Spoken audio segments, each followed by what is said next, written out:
ಜೇಬಿನಲ್ಲಿ ಫೋನ್ ಇಲ್ಲ, ಜೇಬಿನಲ್ಲಿ ಹೆಚ್ಚು ಹಣ ಇಲ್ಲ, ಮನೆಯಲ್ಲಿ ಎಸಿಗಳಿಲ್ಲ. ಆದರೂ ಆ ತಲೆಮಾರು ನಮ್ಮಿಗಿಂತ 100 ವರ್ಷಗಳು ಹೆಚ್ಚು ಸಂತೋಷವಾಗಿ, ಆರೋಗ್ಯವಾಗಿ ಹೇಗೆ ಬದುಕಿತು? ಅವರ ರಹಸ್ಯ ಏನು? ಈ ತಲೆಮಾರು ಹೋಗಿಬಿಟ್ರೆ ಮತ್ತೆ ನಮಗೆ ಪ್ರೀತಿಯನ್ನು ಹಂಚುವ ಕೈಗಳು, ಕಥೆಗಳು ಹೇಳುವ ಧ್ವನಿಗಳು ಇರಲಾರವು. ನಾವೇನು ಕಳ್ಕೊಳ್ತಿದ್ದೇವೆ ಗೊತ್ತಾ ಸ್ನೇಹಿತರೆ? ಗಮನಿಸಿದ್ದೀರಾ? ನಮ್ಮ ಕಣ್ಣು ಮುಂದೆ ಒಂದು ಯುಗ ಮುಗಿದು ಹೋಗುತ್ತಿದೆ. ನಮಗೆ ಜನ್ಮ ನೀಡಿ ಜೀವನವನ್ನು ಕಲಿಸಿದ ಒಂದು ಮಹಾನ್ ತಲೆಮಾರು ಒಂದೊಂದಾಗಿ ನಮಗೆ ಶಾಶ್ವತ ವಿದಾಯ ಹೇಳುತ್ತಾ ಅಂತರ್ಧಾನವಾಗುತ್ತಿದೆ. ಅವರ ಜೊತೆ ಆ ಆತ್ಮೀಯತೆಗಳು, ಆ ಮೌಲ್ಯಗಳು ಕೂಡ ಹೋಗುತ್ತಿವೆಯೇನೋ ಅನ್ನಿಸುತ್ತದೆ. ಅಸಲಿಗೆ ಏಕೆ ಅಷ್ಟು ಮಹಾನ ತಲೆಮಾರು? ಒಮ್ಮೆ ಹಿಂದಕ್ಕೆ ತಿರುಗಿ ನೋಡೋಣ. ಅದು ಅನ್ನ ತಿನ್ನುವ ಮೊದಲು ಪಕ್ಕದವರ ಹಸಿವನ್ನು ಗುರುತಿಸಿದ ತಲೆಮಾರು. ಮನೆ ಸಣ್ಣದಾಗಿದ್ರೂ ಮನುಷ್ಯರ ನಡುವಿನ ಪ್ರೀತಿ ಮಾತ್ರ ವಿಶಾಲವಾಗಿತ್ತು. ಅವರು ಎಂದಿಗೂ ನಾನು ಎಂದಿಲ್ಲ, ನಾವು ಎಂದೇ ಬದುಕಿದರು. ಉಮ್ಮಡಿ ಕುಟುಂಬಗಳಲ್ಲಿ ಕಷ್ಟ ಸುಖಗಳನ್ನು ಹಂಚಿಕೊಂಡರು. ಆಸ್ತಿಗಿಂತ ಆತ್ಮೀಯತೆಗಳಿಗೆ, ಅನುರಾಗಗಳಿಗೆ ಹೆಚ್ಚಿನ ಪ್ರಾಮುಖ್ಯತೆ ನೀಡಿದ ತಲೆಮಾರು ಅದು. ಅವರಿಗೆ ದೊಡ್ಡ ದೊಡ್ಡ ಡಿಗ್ರಿಗಳಿರಲಿಕ್ಕಿಲ್ಲ, ಆದರೆ ಜೀವನ ಎಂಬ ಪುಸ್ತಕವನ್ನು ಸಂಪೂರ್ಣವಾಗಿ ಓದಿದ ತಲೆಮಾರು ಅದು. ಗಡಿಯಾರ ಇಲ್ಲದಿದ್ದರೂ ಸೂರ್ಯನನ್ನು ನೋಡಿ ಸಮಯ ಹೇಳುತ್ತಿದ್ದರು. ಕ್ಯಾಲ್ಕುಲೇಟರ್ ಇಲ್ಲದಿದ್ದರೂ ಬಾಯಿಲೆಕ್ಕದಲ್ಲೇ ಜೀವನವನ್ನು ಗೆದ್ದ ಮೇಧಾವಿಗಳು ಅವರು. ಇಂಟರ್ನೆಟ್ ನೋಡದೆ ಅಪಾರ ಜ್ಞಾನವನ್ನು ತುಂಬಿಕೊಂಡರು. ಜಿಪಿಎಸ್ ಇಲ್ಲದಿದ್ದರೂ ಗಮ್ಯವನ್ನು ಖಚಿತವಾಗಿ ತಲುಪುತ್ತಿದ್ದರು. ಆ ದಿನಗಳಲ್ಲಿ ಕೈಯಲ್ಲಿ ಮೊಬೈಲ್ ಫೋನ್ ಇರಲಿಲ್ಲ, ಆದರೆ ಮನಸ್ಸು ತೆರೆದು ಮಾತನಾಡಿಕೊಳ್ಳುವ ಸ್ನೇಹಗಳಿಗೆ ಕೊರತೆಯಿರಲಿಲ್ಲ.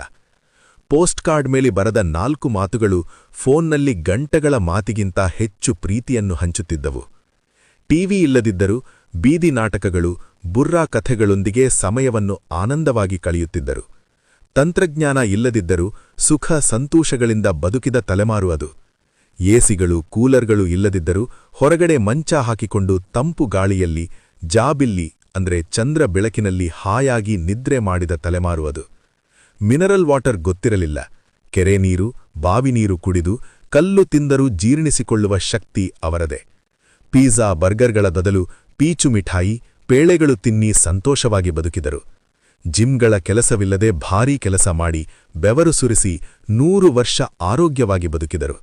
ಅದಕ್ಕೆ ಅವರಿಗೆ ಇಂದಿನ ಬಿಪಿಗಳು, ಶುಗರ್ಗಳು, ಹೃದಯಾಘಾತಗಳು, ಕಾರ್ಪೊರೇಟ್ ಆಸ್ಪತ್ರೆಗಳು ಗೊತ್ತಿರಲಿಲ್ಲ.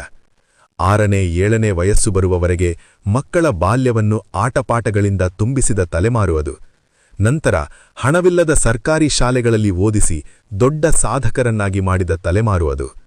ಆ ಕಾಲದಲ್ಲಿ ಶಿಸ್ತು ಬಹಳ ಮುಖ್ಯ. ಶಾಲೆಯಲ್ಲಿ ಶಿಕ್ಷಕರು ಬೈದರೆ ಮನೆಗೆ ಬಂದು ತಾಯಿತಂದೆಯರು ಇನ್ನೂ 2 ಹೊಡೆದು ಶಿಕ್ಷಕರನ್ನು ಪ್ರಶ್ನಿಸುತ್ತಿರಲಿಲ್ಲ.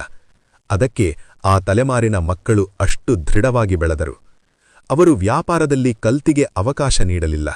ನೀತಿ ನಿಜಾಯಿತಿಯಿಂದ ಯಾರನ್ನೂ ಮೋಸ ಮಾಡದೆ ಬದುಕಿದರು. ತಮ್ಮ ಕಷ್ಟಗಳನ್ನು ಧೈರ್ಯವಾಗಿ ಎದುರಿಸಿದರು. ತ್ಯಾಗಗಳಿಂದ ಮಕ್ಕಳ ಭವಿಷ್ಯಕ್ಕೆ ಅಡಿಪಾಯ ಹಾಕಿದರು. ಜಾತಿ ಮತಗಳ ಪಾರವಾಗಿ ಎಲ್ಲರನ್ನೂ ಸಹೋದರ ಭಾವದಿಂದ ನೋಡಿದ ದೊಡ್ಡ ಮನಸ್ಸು ಅವರದ್ದು. ಅಂತಹ ಅಮೂಲ್ಯ ಮನುಷ್ಯರು ಇಂದು ಒಂದೊಂದಾಗಿ ನಮ್ಮನ್ನು ಬಿಟ್ಟು ಹೋಗುತ್ತಿದ್ದಾರೆ. ಅವರನ್ನು ಕಳೆದುಕೊಳ್ಳುತ್ತಿದ್ದೇವೆ ಅಂದರೆ ಎಲ್ಲವನ್ನೂ ಕಳೆದುಕೊಂಡಂತೆ ಅನ್ನಿಸುತ್ತದೆ. ಆ ತಲೆಮಾರು ಲ್ಯಾಂಟರ್ನ್ ಬೆಳಕಿನಲ್ಲಿ ನಮ್ಮ ಬದುಕಿಗೆ ಬೆಳಕನ್ನು ತುಂಬಿದರೆ, ಈ ತಲೆಮಾರು ವಿದ್ಯುತ್ ದೀಪಗಳ ಬೆಳಕಿನಲ್ಲಿ ಕತ್ತಲನ್ನು ಹೆಚ್ಚಿಸಿಕೊಂಡಿದೆ. ಹೋಗುತ್ತಿರುವ ಆ ತಲೆಮಾರಿನಿಂದ ನಾವು ಆ ಪ್ರೀತಿ, ಆ ಮೌಲ್ಯಗಳನ್ನು ಕಲಿಯದಿದ್ದರೆ ನಮ್ಮ ಭವಿಷ್ಯ ಅಂಧಕಾರವೇ. ಅವರು ಇರುವವರೆಗೆ ಅವರನ್ನು ಪ್ರೀತಿಯಿಂದ ನೋಡೋಣ. ಅವರು ಕಲಿಸಿದ ದಾರಿಯಲ್ಲಿ ನಡೆಯೋಣ. ಹಳೆಯ ತಲೆಮಾರಿನನ್ನು ಗೌರವಿಸಿ. Respect the older generation. ಈ ಕಥೆ ನಿಮ್ಮ ಮನಸ್ಸನ್ನು ತಟ್ಟಿದೆಯಾ? ಹಾಗಿದ್ರೆ ತಪ್ಪದೇ ಒಂದು ಲೈಕ್ ಮಾಡಿ, ನಿಮ್ಮವರ ಜೊತೆ ಹಂಚಿಕೊಳ್ಳಿ. ಇನ್ನಷ್ಟು ಹೃದಯಸ್ಪರ್ಶಿ ಕಥೆಗಳಿಗಾಗಿ ನಮ್ಮ ಚಾನಲ್ ಅನ್ನು ಸಬ್ಸ್ಕ್ರೈಬ್ ಮಾಡುವುದು ಮರೆಯಬೇಡಿ.